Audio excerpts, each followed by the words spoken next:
Why do Cajuns sound like that? Is that a black scent? Only black people speak Corey Vinny. What's the difference between Cajun French and Creole French? Alright, y'all, so I've seen a lot of confused people in the comment section lately asking why so many people who are white can sound like a black person. So I'm going to take a few minutes and break down exactly why Afro Creoles sound the way they do and why many people from the Cajun community also sound this way. Black people sound one way and white people sound another way, right? Wrong, and that's never going to be the case for places like Louisiana. So first we have to take it back to 1699 through 1767, where West African enslaved people are taken from their homeland in the Senegambia region and made to work on sugarcane plantations. A pidgin language is first created by the first generation of enslaved people born in the colony in order to communicate between the Francophone Europeans and African slaves. So both Louisiana French, or Cajun French as it's been called, developed concurrently, side by side in the territory. And over time, that pidgin language would become its own formal way of communication, distinct enough from the Louisiana French language to form a Creole. Now, similar to African Americans throughout the US, Creole speakers speak in a way that only West African tongues do, right? Or at least this is a clear connection to our African ancestors' mouths. See, Corey Vinny is a language which takes from the 18th century French language and, hope I'm pronouncing it right, Mande and Man-like languages spoken in the Senegambia region all those years ago. Many features of its grammatical structure can be seen in those languages in particular, so Corey Vinny often places its definite articles after the noun rather than before it. So for Louisiana Creole, the personal pronouns would be mo, to, li, or sa, nous autres, so on and so forth. And for Louisiana French, it's different. And instead of butchering any Louisiana French, I'm going to send you guys to this comparison video so that you can hear the differences yourself. Now here's where the lines get blurry. Anyone can learn and speak a language fluently if they work at it. So the Acadians, whose descendants would come to be known as Cajuns, arrived in Louisiana and settled in the region where Creole French would be most widely spoken. Now, because the majority of Acadians and their descendants would continue to live a more humble way of life, amongst other poor white and black Creoles in the colony, they'd find themselves in very close proximity to Afro Creoles, both enslaved and free, and some Cajuns, also labored alongside black Creoles. And of course, both Cajuns and Creoles have a legacy of having a pretty substantial mixed race population within each ethnic group. So we know that they did a lot of communicating, to say the least. So naturally, lots of Cajuns would come to speak Corey Vinny, which is almost comparable to American English versus AAVE. So if a community is in close proximity with another for generation after generation, people who were once new to that community will assimilate and pick up all kinds of cultural or linguistic influences over time and integrate them into their community as well. Creoles and Cajuns, while we have a complex and complicated past, are far more similar than we are different. Fun fact, some Cajuns speak Creole and don't even know it, and vice versa with Creole. So I've added a clip of Cajun people and Creole people speaking so that you can see who speaks what.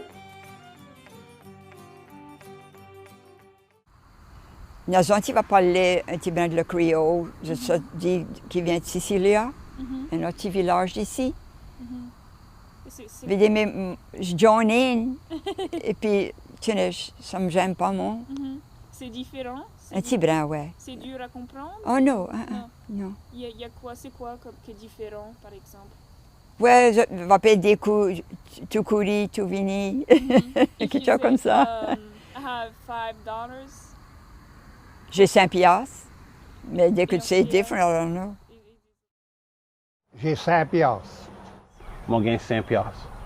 Mon gain 5 piastres. J'ai 5 piastres. Mon gain 5 piastres. Moi, j'ai 5 piastres. Mon gain 5 piastres. J'ai 5 piastres. Oli gain 5 piastres. J'ai 5 piastres. Mon gain 5 piastres. Mon gain 5 piastres. Mon gain 5 piastres. Toi, ici, nous avons un créole ici, tu vas à Pomereux, il y a un autre. Presque tous les petits villages, il y a un petit différent. Mon papa, Ça restait à Boucherville, les autres appelaient, les autres, c'est moyen comme le créole. Ça, c'est le monde en couleur, c'est comme ça, les autres parlaient, ils disaient plutôt je suis gone au village. Ils autres des mots courus au village. Et mon papa parlait comme ça avec ses frères.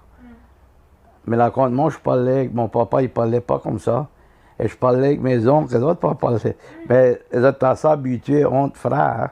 Ça croyait l'autre, c'est que le seul moyen il parlait. Ça fait c'était Mokuri, Movini. Ben ça, c'était moyen comme un slang, moyen. Je connais pas tout comment ça arrivait et c'est mêlé.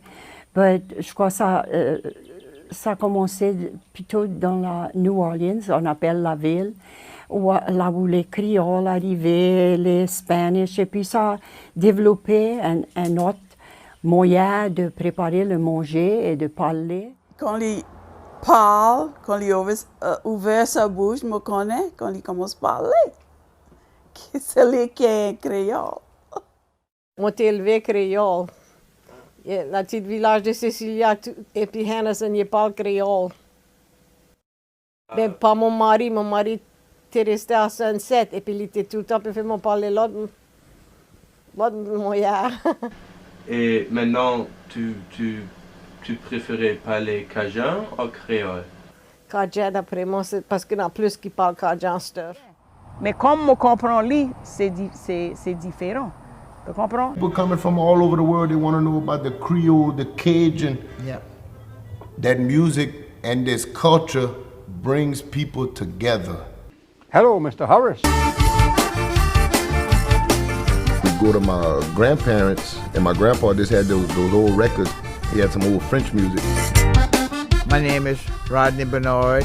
So I get that scrub board and I go in the kitchen by my grandmother and open the drawer and looking for a spoon. And she tell me, wait, Rodney. Don't use my good spoon. Wait, I'll give you 2 old spoons so you can use. That's where it started back in them stadiums at Camco High School. When I started hitting that boom, boom, boom, boom. And nobody would tell me to start at a nut. When I went to Germany and Paris, France, man, hey, I was a star over there. Oh, big time. You're part of a living, breathing, growing culture, so respect it. But this is a culture that goes deep in the blood for a lot of people. So let's get down to the truth about the music in Louisiana. It didn't pay us to talk English. They don't understand. They didn't understand. They called me a little Frenchman. That little Frenchman. And boy, that would hurt. I'd go over there and try to talk English. Vous autres ne pas parler français, l'autre ici va chez toi. We play what I believe in. But I mean, we're doing Zydeco and I'm playing flute.